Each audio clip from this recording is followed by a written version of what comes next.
7 अक्टूबर 2023 को हमास ने बेहद ही संगठित तरीके से इजराइल को घेर कर अभी तक का सबसे बड़ा और ऐतिहासिक हमला किया था।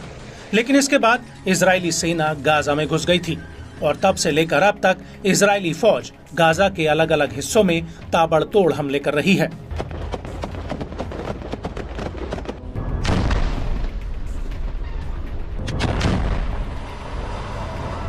लेकिन इन हमलों के बावजूद हमास अभी भी गाजा की जंग में डटा हुआ है और उल्टा अब इजरायली सेना हमास के हमलों से बैकफुट पर आ चुकी है और हमास ने आईडीएफ के ऊपर हमला करने के तरीकों में लगातार बदलाव किए हैं, जिससे इजरायली सेना हमास के बिछाए जाल में पूरी तरह से फंस चुकी है। दरअसल हमास आईडीएफ के खिलाफ गोरिल्ला स्टाइल में हमले कर रहा है।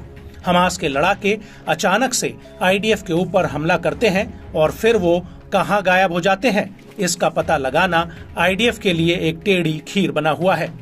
और इन सब में बारूदी सुरंग, खंडर पड़ी इमारतें, मस्जिदें, मलबों के ढेर, नागरिक ठिकाने हमास के लड़ाकों की सबसे बड़ी पनाहगाह है।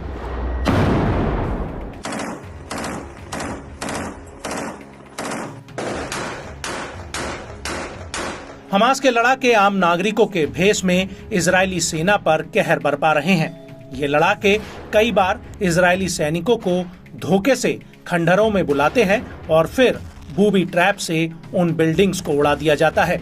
लेकिन गौर करने वाली बात यह है कि हमास के लड़ाके इजरायली सेना के ऊपर सामने से आकर हमला नहीं कर रहे हैं, बल्कि वो अपने ठिकानों में छिपकर ही आईडीएफ के ऊपर रॉकेट, मिसाइल और ड्रोन अटैक कर रहे हैं।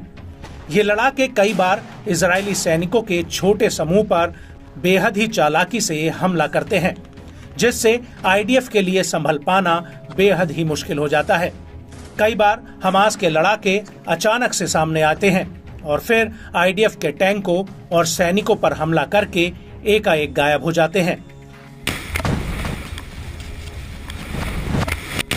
इनमें से अधिकतर लड़ाके गाजा के उन इलाकों में छिपे हुए हैं जहां पर कुछ लोगों ने अभी भी अपना घर बार नहीं छोड़ा है और इन्हीं नागरिकों की आड़ लेकर हमास के लड़ाके आईडीएफ के ऊपर हमला करके आसानी से जनता के बीच घुल मिल रहे हैं।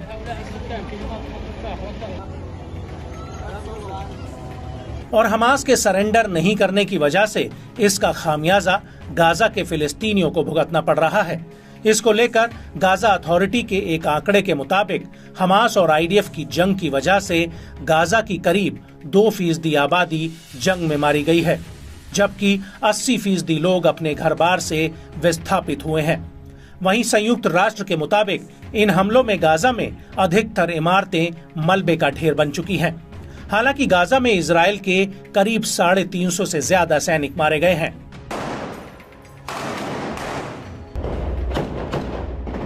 हालांकि इस युद्ध को लेकर इजराइल के ऊपर इंटरनेशनल कोर्ट ऑफ जस्टिस में नरसंहार का मुकदमा भी चल रहा है, जिससे इजराइल की छवि को दुनिया भर में बट्टा लगा है। वहीं मिडिल ईस्ट के कई मुस्लिम देश सीधे सीधे इजराइल के खिलाफ उतर आए हैं और अब एक बार फिर से फिलिस्तीनी देश की मांग की चर्चा दुनिया में जोर पकड़ चुकी है। लेकिन गाजा में हमास की रणनीति काफी हद तक सफल हुई है। इजराइल के हमलों के बावजूद हमास के याह्या सिनवार और कई दिग्गज कमांडर अभी भी ग्राउंड जीरो पर मोर्चा संभाले हुए हैं।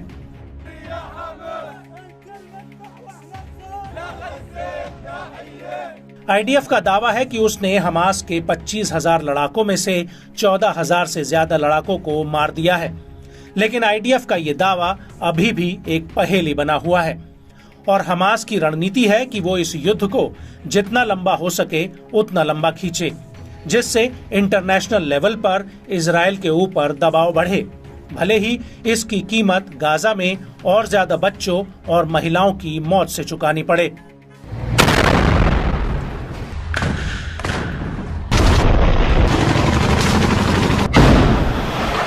लेकिन बड़ा सवाल उठता है कि जब 8 अक्टूबर 2023 को इजरायली सेना ने गाजा पर जमीनी हमला कर दिया था, तो उस वक्त हमास ने आईडीएफ को रोकने के लिए हमले क्यों नहीं किए?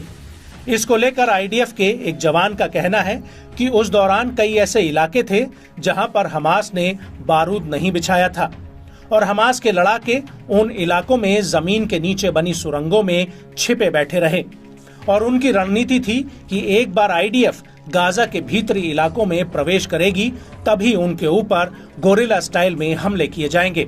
और हकीकत में हुआ भी कुछ ऐसा ही।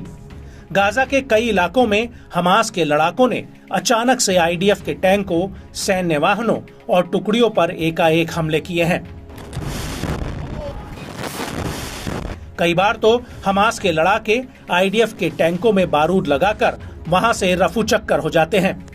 लेकिन गौर करने वाली बात यह है कि हमास इस पूरी जंग में कम दूरी वाले और सस्ते हथियारों का इस्तेमाल कर रहा है जो उसके लिए टिकाऊ भी है।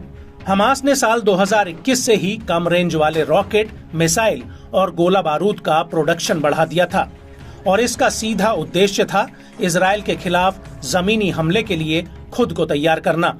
और हकीकत में हुआ भी ऐसा।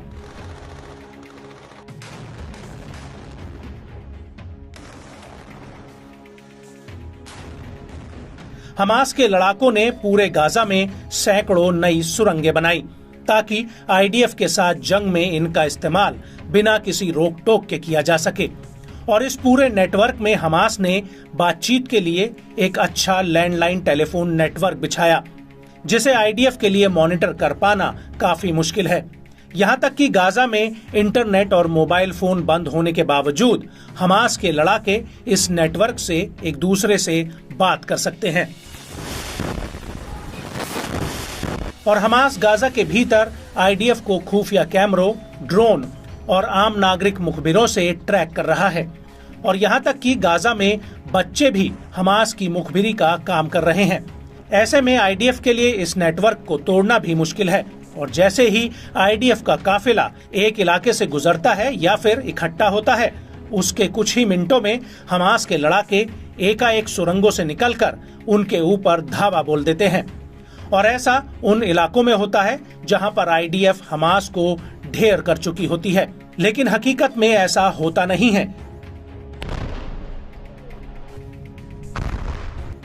और इन लड़ाकों में एक पहले तो कैमरा पकड़कर वीडियो रिकॉर्ड करता है, जबकि दूसरा हमला करता है और तीसरा बूबी ट्रैप को तैयार करता है ताकि जैसे ही हमास के लड़ाके वापस आएं और उनके पीछे अगर आईडीएफ के जवान आते हैं तो सुरंग में बिछे बारूद यानी बूबी ट्रैप में धमाका किया जा सके।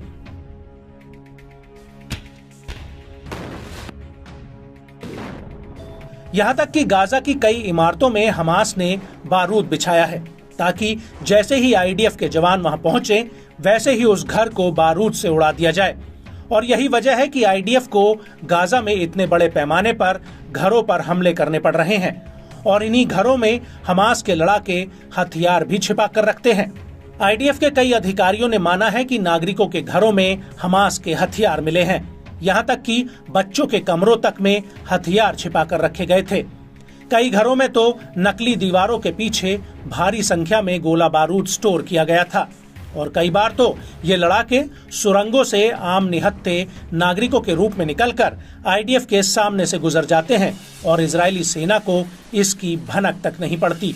और ये लड़ाके उन जगहों पर आसानी से पहुंच जाते हैं जहां पर दूसरे लड़ाकों ने हथियार इकट्ठा करके रखे होते हैं। इसके अलावा हमास गाजा के भीतर मकानों पर खुफिया मार्किंग भी कर रहा है। ये मार्किंग ऐसे घरों में की गई है जहां पर या तो हथियार छिपाए गए हैं या फिर बारूद बिछाया गया है। कई घरों की खिड़कियों पर लाल कपड़े या प्लास्टिक का थैला टांगा गया है जो ये बताता है कि वहां पर बारूदी सुरंग या फिर घर में बारूद बिछाया गया है।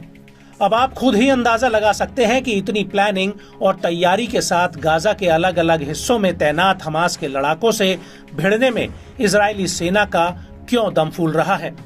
और कहीं ना कहीं हमास की इस प्लानिंग के सामने नेतन्याहू की इतनी मजबूत सेना अब असहाय नजर आने लगी है।